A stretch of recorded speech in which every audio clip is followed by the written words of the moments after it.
episode 16 of the Fit Pro podcast. You're your own boss and you're kind of doing this for yourself and for other people, but it's not like you're going to get fired, or it's not like there's a huge, penalty for not following your dreams, except for like slowly dying a little bit every day, working 9 to 5. Welcome back to the Fit Pro podcast, listeners. I'm your host, Marvin Fayers, and before we get into today's show, I just want to say a few words. I just want to say a big thank you to all the listeners and subscribers of the Fit Pro podcast. The numbers are going up. It looks good. The likes are going up on the Facebook page. That looks good. If you haven't already, make sure you head to Fit Pro Pod on Facebook and give us a big thumbs up. And also, we're on Twitter. If you didn't know, now you know. Fit Pro Podcast is the handle. And drop me a line. Ask me a question. Let's have a chat. I really actually enjoy Twitter. I didn't think I ever would. Before we get into the show now, I want to say another word. So that's 2 words. My brother has decided to start his own apparel line. And anybody that knows me knows that I love the entrepreneur mindset. I love people that are trying to change the situation through entrepreneurial activities. And this is one of them. And I don't think I'd be a good family member if I didn't promote my brother and his partner's company. All right? It is called Alpha State Apparel. Right? alphastateapparel.com.au. Make sure you head to that website right now or after this podcast and check out what they have to offer. At the moment, they've got 2 original tees. I've got both of them because I support entrepreneurs. And if you support entrepreneurs, you need to go onto their website and cop it. All right? So it's alphastateapparel.com.au. That being said, guys, they're great quality shirts, 100% cotton. There's 2 colorways, a black one and a white one, because they don't discriminate. 2 different prints. It really shows that you can do anything if you put your mind to it, and I believe they're going to be a massive success with or without my help. So again, head to alphastateapparel.com.au. I'll leave a link in the show notes for this episode, and go support my brother. That being said, enjoy this episode of Zack Zeller's interview. It's the continuation of episode 15. And I'll see you at the end. Peace. That is the best way I've ever heard food described, as Ocean's 11. That was really good. I can see why you're a good author and lecturer and practical nutrition coach. It makes real sense because you break it down so that people like me and people that don't know as much as me or you can basically relate to it. And that's awesome, man. Now, along your journey, Zach, so you're on your road at the moment. You're obviously not where you'd like to be, but you're going to be there. You're going to be there very soon, I can tell. Has there been moments where you've gone, man, maybe I should just go back to doing the engineering thing?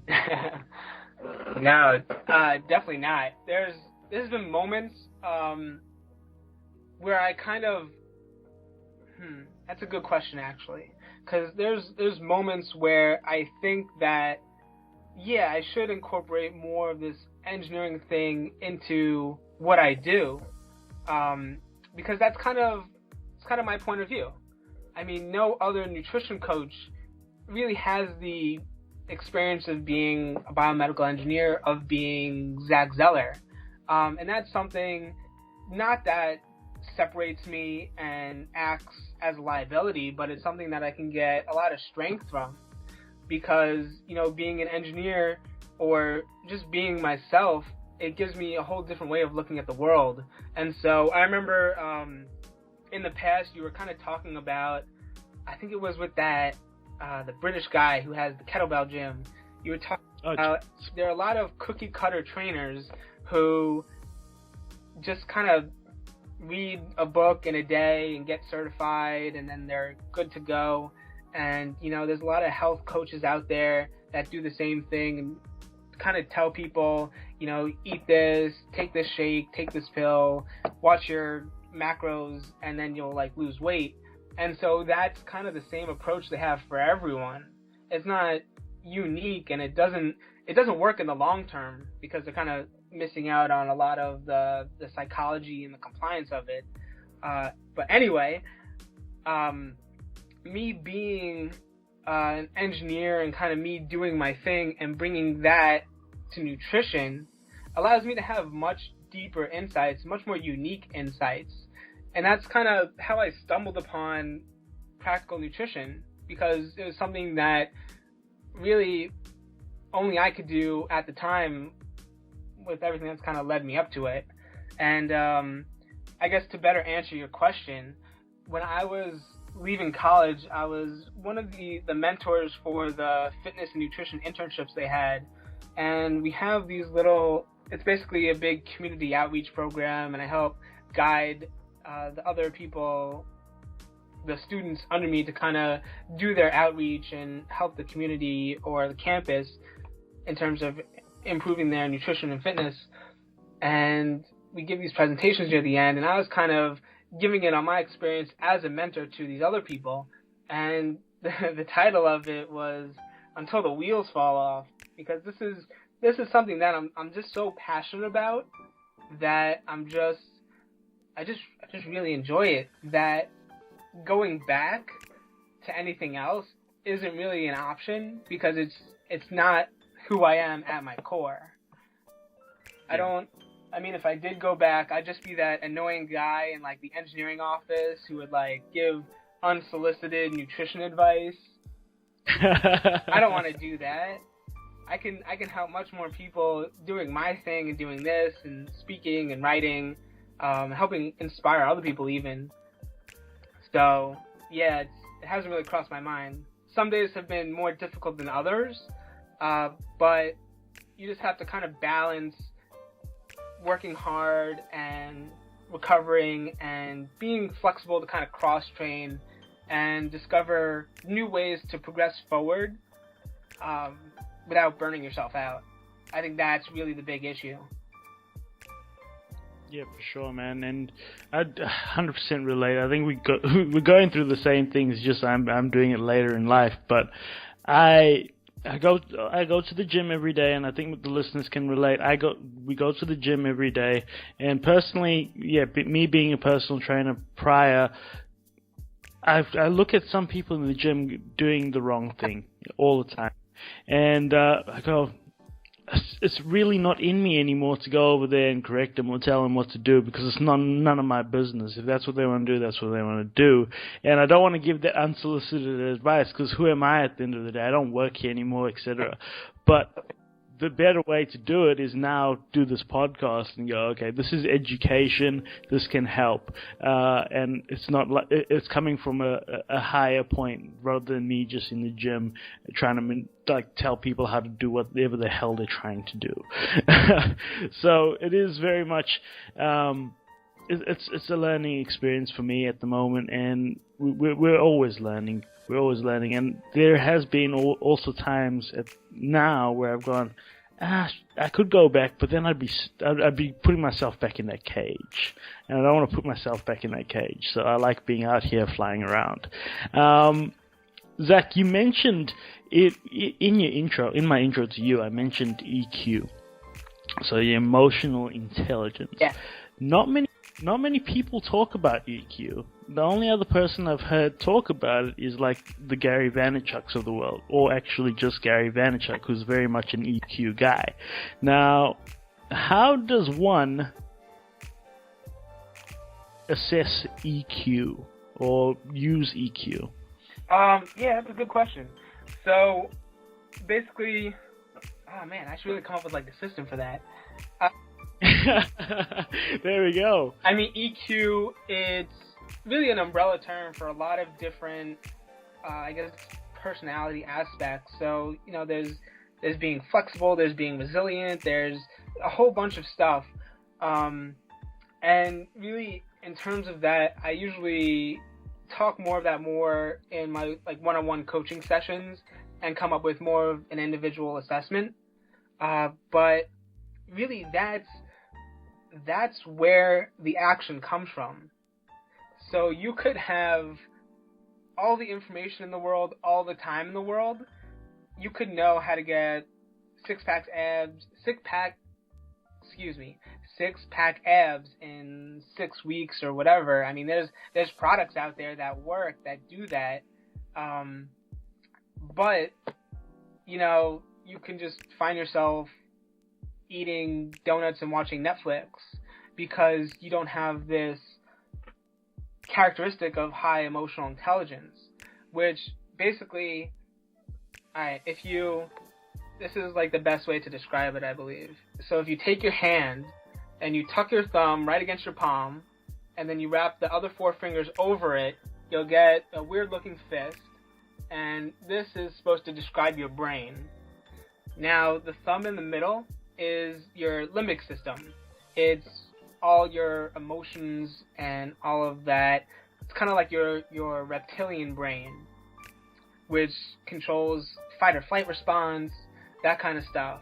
They're really fundamental drivers of decision that we have. But we evolved these 4 fingers that kind of wrap around, and this is more of your higher brains. This is where, you know, your control comes in, your higher thinking, decision making, that kind of stuff.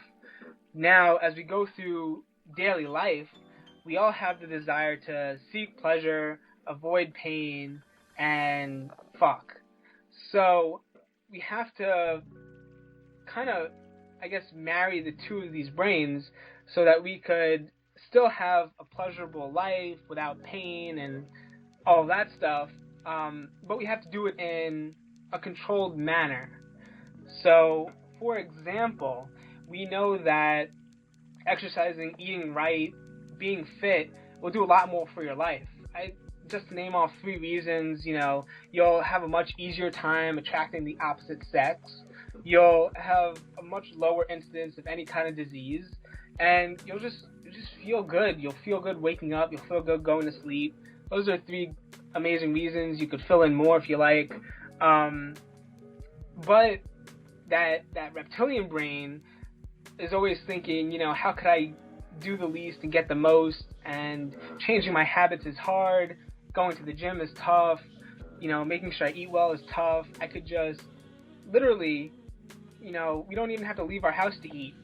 We don't even have to, we don't have to pay money. We could just call up a pizza shop, give them a few numbers, our address, and, you know, pretty much instantly we have food, we have calories.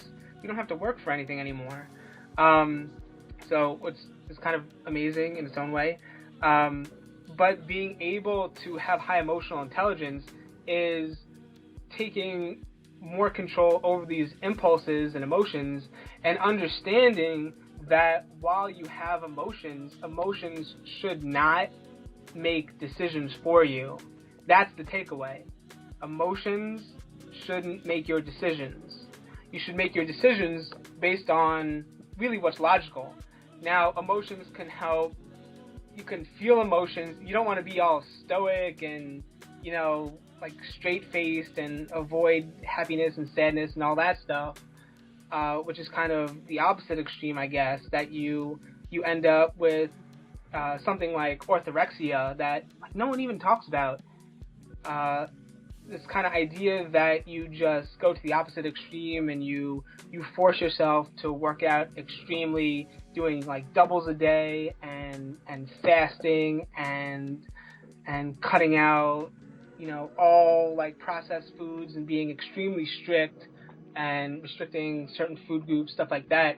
That's an eating disorder in its own right, and so that's going too far to the opposite end. Wow, I feel like I've just been talking about everything right now. It's all good, man. I think you actually just described. I had no idea that's what it was called, because I've done it. I've been orthorexic. Yeah. Is that it? Yeah. It's crazy. But yes. So the idea is that you need to kind of flex that mental muscle and understand that your emotions don't lead to your decisions. So one great tip, as an example, you could try it out. You can use it really for anything. Is the wait a sec practice. So, for example, let's say that you're coming back, you're kind of hungry, you've been working all day, and you really have a craving for that ice cream in the fridge. It's been calling your name all day. It's summer here in the U.S., so you've been working, you want something sweet, cool, creamy. Well, at least you think you do, because you're craving it, and cravings are from emotions. Now, emotions are very strong in the moment, but they're very transient. So what you do is you just tell yourself to wait a second. So you come home, you take your shoes off. Just take 2 seconds, take your shoes off, and then wait another second. Maybe you have to go to the bathroom. Just 2 to 5 minutes of these little distractions, and the craving will pass. Or if you're actually hungry, then it might be a craving kind of tied in with a need for food, a physiological need for food. Then at least you'll buy off some time for you to pull out, some carrots and hummus or a healthy snack. So it's kind of a balance here, but what you're doing is you're training yourself to really delay gratification, which is the name of the game, because you can still have that gratification. The best way to describe it is in this experiment they did in Stanford, where it sounds terrible, like torture, but they took kids into a room and they told them that they could eat the cookie sitting on the plate right in front of them. They were aged like 2 to 6 years old. They can eat the cookie right in front of them, or wait 15 minutes and get 2 cookies. So it's kind of hilarious. I think they have the videos online from this video. Yeah, I've seen it. Yeah, I think I'll attach it to this the show notes. Keep going. Go for it. You see the kids squirming, like trying to wait, and it's this whole idea that if you can wait for the 15 minutes, they did all these follow-up studies as well, following a couple of decades after this, and it showed that the kids who waited longer actually had more of this delayed gratification muscle developed, and they were able to do things like instead of diving into ice cream when they get home, because as an adult you can do whatever you want, they ended up having a piece of fruit instead, and maybe they had like a cup of blueberries and half the amount of ice cream that they were going to eat. So that's an example of that. Or let's say they woke up and it was a great day to go to the beach, but instead of going to the beach, they decided to read or to write an article or something, or do a podcast Saturday night instead of going out. And so that kind of delayed gratification allows these kids to really, first of all, the more you do this, the more you get better at delaying gratification. And second, it really builds up an asset. So an asset is just something that keeps paying you back time and time again. And it's these things, the better you eat, the more it improves your focus, it improves your self-image, the more productive you are. Again, it gives you a better self-image of yourself as the kind of person who just gets shit done. And also it allows, if you put a blog post or YouTube video, or you have a podcast up, that's going up. You put it up one day, it takes you an hour or so to film it, you have to edit it, but that's up. That can be up for the next 10, 20, 30 years for people to see all that time. So that's really cool. So you just practice holding off for 2 to 5 minutes. It's actually a technique I got, I think it was these Harvard scientists, that they use this technique to fight obsessive compulsive disorder, And so if it works for that, it'll definitely work with any kind of cravings or behaviors that interfere with your productivity. I think that's a great tip, man, because we live in a society at the moment where everyone wants everything now. and it's a very lazy way of thinking. But it's only because we've developed systems and a culture that promotes it, where we can get whatever we want now. But when it comes to stuff like having a podcast, being a speaker, being an author, being a coach of any sort, like, it takes time.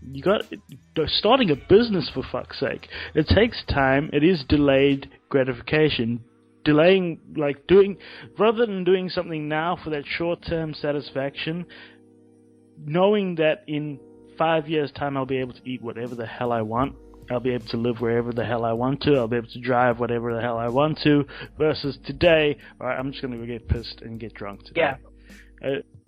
It's a toxic culture, and people like you are out there teaching people how to get over that. Now, we've covered a shitload of stuff, Zach. We really have. We've created some great content today. But one thing I really wanted to ask you, what are some tips or activities that the listeners can do when they want to form the habits of success? So they're trying to start a business, they're trying to get the best out of themselves in the gym. What are some tips? Like, just give 5 tips that can help them on their way. Okay, 5 tips. All right, let's. Putting you on the spot, man. Well, all right. First and foremost, the best tip that I have is to read. And not just read anything. Read books that are pertinent on your subject, that give you, either more specific information on it or more breadth and versatility in it. So as a nutrition guy, I read all sorts of books. I read all of those kind of crazy fad diet books. I dig deep actually into like herbalism, so Ayurveda, stuff like that.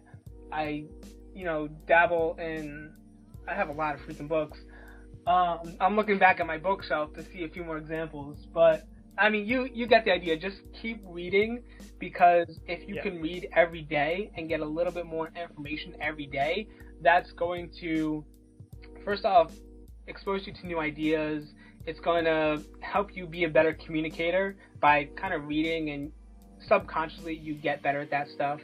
And it's going to make you more versatile as a coach and a speaker, and help you address people's questions. Number 2, you definitely, I think this is important, just to have your food and your nutrition in check. So if you're really busy and you can't make it to work out, you can skip a few workouts. But if you get your food out of sync, then it's kind of tough, because that fuels you, that fuels your focus and your concentration. And studies even show that, the energy you have is tied into the willpower you have. So being well fed and taking care of yourself is a huge part of it too. So don't neglect that, because I know it's easy to get really, excited and anxious and kind of skip through a lot of, basic maintenance, skipping meals, eating more convenient foods. And number 3 is going to be all about networking. So it's easy to kind of get, especially when you're starting, that you kind of just want to just be alone and like work and grind out stuff and get a bunch of content. But reaching out to other people is the best way to kind of expand where you're at career-wise. That's actually how I met Marvin. I met him through a good pal, Peter Semis, who's, if you remember, the superhero from Krypton. And I wouldn't have even known who Marvin was if not for Peter. And I mean, I'm sure I would have someday when he was, a millionaire with the world's most successful podcast. But I wouldn't have met him this early and gotten this great experience to share value with you guys. So always be on the lookout for new people who, not just that you can get stuff from, but people that you can help that are just interesting. Just reach out to them for the sake of kind of building that tribe and that support system, because it's going to keep you motivated. You're going to learn some awesome stuff, and yeah, you just inspire each other. Number 4, I really got to dig deep for these things. Deep, and man. Deep. Deep. All right. Number 4 is living in paradoxes. So you have to work hard, but you also have to learn to relax. You can't take things too seriously, but you have to always keep your deadlines. When you start a business, it's really easy to kind of tip over into extremes. So do your best to be aware of kind of walking that razor's edge and not teetering too far either way, because you're your own boss and you're kind of doing this for yourself and for other people, but it's not like you're gonna get fired, or it's not like there's a huge, I guess, penalty for not following your dreams, except for like slowly dying a little bit every day, working 9 to 5, which is good as motivation. But over the days, over the weeks, over the months, even over the years, you gotta just remember to stay balanced. And that gets easier as you make more money and you can kind of outsource different kind of little tasks so you don't lose your mind on things. But yeah, it's definitely one of the top things. And then number 5. What's number 5? Number 5, definitely focus on practicing what you preach. So I love this quote. I forgot where it's from, but it's practicing is a skill set necessary for mastery.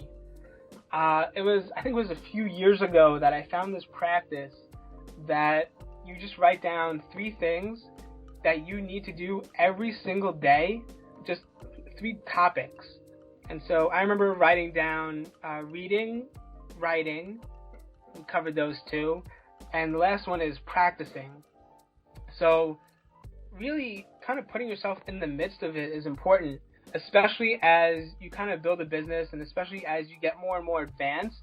You never want to forget how it feels to start off as a newbie, because a lot of people are going to come to you as new people looking to lose their first 5-10 pounds after terrible up and down dieting journeys, and just you just don't know what people are coming from, and so you want to have an appreciation and some empathy for where people are starting and understand how to guide them. You don't want to be that like the bro science guy at the gym who's you may be 225 with like 9% body fat or whatever, and just kind of like tell people to go off the deep end with doubles and this will work amazing. You want to help them out and remember how it felt when you were first bench pressing and you didn't have any weight in the bar and the bar was wobbling all over the place because you didn't have the control to press it up smoothly.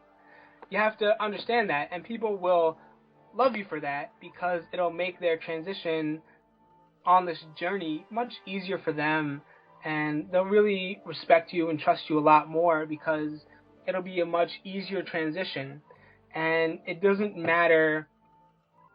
doesn't matter what kind of teaching you have, whether it's barbells or body weight or kettlebells, or if you tell people to be gluten-free or vegan or paleo. If people can't stick with it, then it won't work for them. And that's what you have to understand, and that's where that empathy really chimes in. So that's all 5.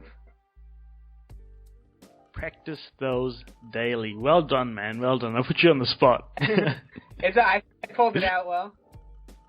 Yeah, you did, man. You covered it. It's great. Look, we've been doing this for over an hour now, and is there anything else you'd like to get out, Zach, before you leave? Yeah, sure. First of all, if any of you guys are interested in finding more about my blend of what I call practical nutrition, I made a little private page just for people listening to the Fit Pro podcast, and it has a little gift for you there to to learn more about one of my case studies.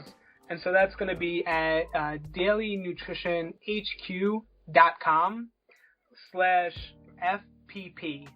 Yeah, I know, I hate the URL is way too long, so I made the specific link a little bit shorter. That's perfect. So yeah, I feel like that's going to be a good resource for people if they're interested, of course, because I know my approach is a little bit out there, and it's definitely not for everyone. If you like something much more regimented and in terms of like counting calories and macronutrients, I know some people kind of like live for that. But yeah, my approach is more about the quality and connecting, basically changing your relationship with food in terms of all I do. And to leave you with one thing, it's alright. So the biggest thing that I had to learn was an old lesson. So I spent almost the better part of the last decade kind of working on nutrition and teaching myself from all these like textbooks and online sources and things like that, and traveling. And you know, one of the hugest myths that you have to debunk from all the marketing is that there's some sort of magic pill. There's really nothing that's gonna, you know, turn you around with minimal effort to kind of getting you fit and healthy and all that stuff.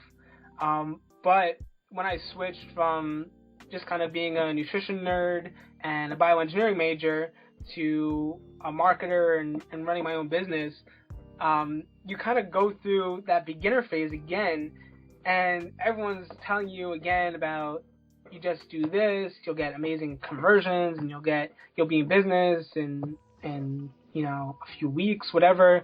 There's no real magic pill. There's no substitute for just working hard and putting in the practice. And if you're not someone who is focused, who just really wants this outcome, then it's probably not the best path for you. You know, there's a whole bunch of other ways to help people and, you know, be a trainer or work for like an MLM, or kind of be a big dog in another company. But if you want to start your own, you have to understand that you're going to have to work hard and grind a lot, and you don't get a payoff until much further down the road. So you don't want to kind of get sucked up into too many things.